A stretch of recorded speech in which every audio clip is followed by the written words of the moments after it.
یو صحابي دی او هغه ته ویل کېږي سر رسول الله صلی الله علیه وسلم، د حضور علیه السلام مبارک رازدار صحابي، چې حضور مبارک با هر یو دراز خبره دغه صحابي ته کوله، چې دا غینوم د حذیفه ابن یمان رضی الله عنه. د منافقینو لیست یا دلور کړو چې دا منافق دی، تیر سره نامه یاد ساته دا لیست دی، ما ته معلوم دی خو زلک خیر د ټیم او وقت دوی لور کومه کېدی شي اسلام طرف ته په صحیح طریقه باندې مایل شي. بیا مایل نشو، بیا اخر کې حضور مبارک خپل صحبت نه وشړل، اوچت یې کړه، اخرج یا فلان فانک منافق، اخرج یا فلان فانک منافق، پلان کې اوچت شزما صحبت نه ته منافق او ته منافق او ته ټول حضور مبارک وشړل. عمر فاروق فرمایي چې د ایمان راوړو نه پس چې ټولو نه غټه خوشحالي عمر فاروق ته ملاو ده، په دغه ورځ باندې راته ملاو شو چې نبی علیہ السلام خپل صحبت نه منافقین وشړل، ټول خالص مسلمانان پاتې شو. د بدا منافقین او دا دورنګ خلک به بالکل نو خوښ. نو حضور مبارک رازدار دی حذیفه ابن یمان. د مبارک څه فرمایي، دا خبره واورئ. د مبارک فرمایي چې زه خپل ځان یادی او زما پلار یمان رضی الله عنه صرف یوی خبره د غزوه بدر په شرکت کې یوی خبره زا او زما پلار حصار کړو او مونږ لپاره رسول الله شرکت را نک او اغلوی فضیلت د اصحاب بدر، اغلوی فضیلت چې نبی علیہ الصلوۃ والسلام ورته فرمایي اے اصحاب د بدر، وس جبريل علیہ السلام راغلایو ماتی او فرمایل چې الله در باندې سلام وای او سلام نه پس یا رسول الله اصحاب بدر ته او فرمایا اعملوا ما شئتم. الله فرمای چې د کفر او شرک نه علاوه چې څنګه ګناه تم زړه کیږي، څنګه عمل تم زړه کیږي کویا، هغه نه پس هم رب فرمایي چې تاسو د پاره جنت ته بم داخل چې څه کوي وکړي. ګوره اصحاب بدر له الله چې دی فری هند اجازه ول ورکړي وا چې څه شي کړي کفر او شرک نه علاوه که هر قسم عمل درنوشي اعملوا ما شئتم، تاسو چې څه عمل کړی وکړي الله فرمایي بیا په ما باندې لازم د خپل ځان یې لازموم چې تاسو ټول به جنت ته داخلون. دا خو فضیلت شو کنه. حذیفه ابن یمان فرمایي چې یوې خبرې مونږ دغه فضیلت نه منع کړو، بس زه او زما پلار والد سي او هغه خبره څه وه نبی علیہ السلام ته ګوره څومره پاسداري یې کړې ده د خپلو وعدو. وی چې زه او زما پلار مکې مکرمې نه را روانو، په یو سورلی باندې سوارو او په مدینه منوره کې غزوه بدر دا تقریبا شروع و، بس قریب و او مونږ مسلمانانو مکه مکرمه نه روانو چې په لیار کې کافرانو قریشو زه او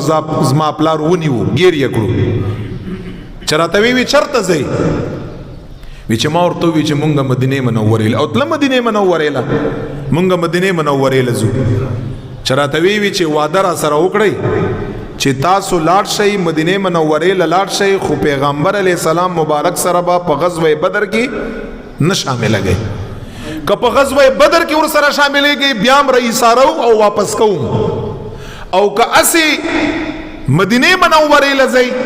نو بیا لاړ شئ. خو مسلمانانو سره په دغه غزا کې تاسو شرکت نه کړئ. حذیفه ابن یمان فرمایي چې زما او زما پلار کافرانو سره دغه کافرانو سره چې په لیار کې مونږ را ټینګ کړیو، مونږ سره وعده وکړه چې مونږ پرې دی واپس کوي، مونږ مدینه منوره لزو،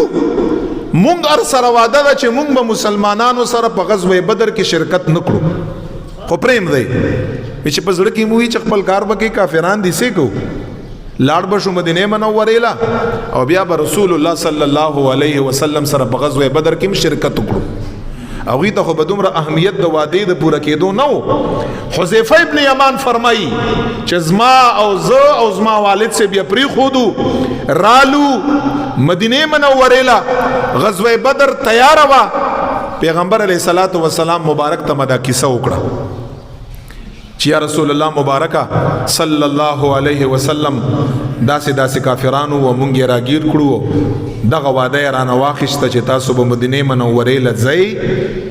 خو رسول کریم آقا علیه صلوات و سلام مبارک سره په غزوه بدر مجاهدینو کې شرکت نکړي یا رسول الله مبارک مونږ ور سره وعده وکړه خالی ځانم تر راخلاص کا او اوس مونږ راغلی یو تاسو سره په غزوه بدر کې شریک کګو چې کله حضور مبارک ته دا خبر وکړه حضور مبارک ورته فرمای نا حذیفه ابن یمان تا ته دا پته نشتا چې د مسلمان شان دا دی د مؤمن مسلمان ایمان بدای چې کله چا سره واده وکا که هغه یا کافر انسان سره واده وکا شان د مسلمان دا دی چې هغه واده به کافر انسان سره پوره کوي حالانکه تاسو نه پوښتنه کړم څومره کمایو په غزوه بدر کې 313 صحابه کرام زر کسان کافران یو فرد ته ضرورت ته یو کس ته ضرورت ته او پیغمبر صلی الله علیه وسلم مبارک حذیفه ابن یمان او دا هغه والد سے خپل ځان سره په غزوه بدر کې په مجاهدینو کې شریک نکړه او څورته بیرته تاسو دواړه واپس شئ او چې کافرانو سره کومه وعده کړي نبی علیہ الصلوۃ والسلام مبارک فرمای هغه ایفا وکړي هغه ور سره پوره کړي حضور مبارک پرې نه خوده دا د حضور علیہ السلام عملی زندگی وا ورنبی بی بی وی چې کافر خپل کار وکي یو قسم چې زمونږ په لشکر کې داخل شي او هغه داسې کس لگا د حذیفه رضی الله تعالی عنہ په شان ته صحابي او یمان چې بیا په احد کې شهیدم شو دی رضی الله عنه داسې صحابه کرام حضور علیہ السلام ندی پری خو دی ولی ټیک نه چې هغه ته خو په پته نه لګي خو ماته خو پته ولګي دا کنه چې تاسو ور سره وعده کړی دا وعده به نه ماتوي جهاد کې مشرک کیږي وعده پورا کړی نبی علیہ السلام فرمایي څومره اهم یا غړلی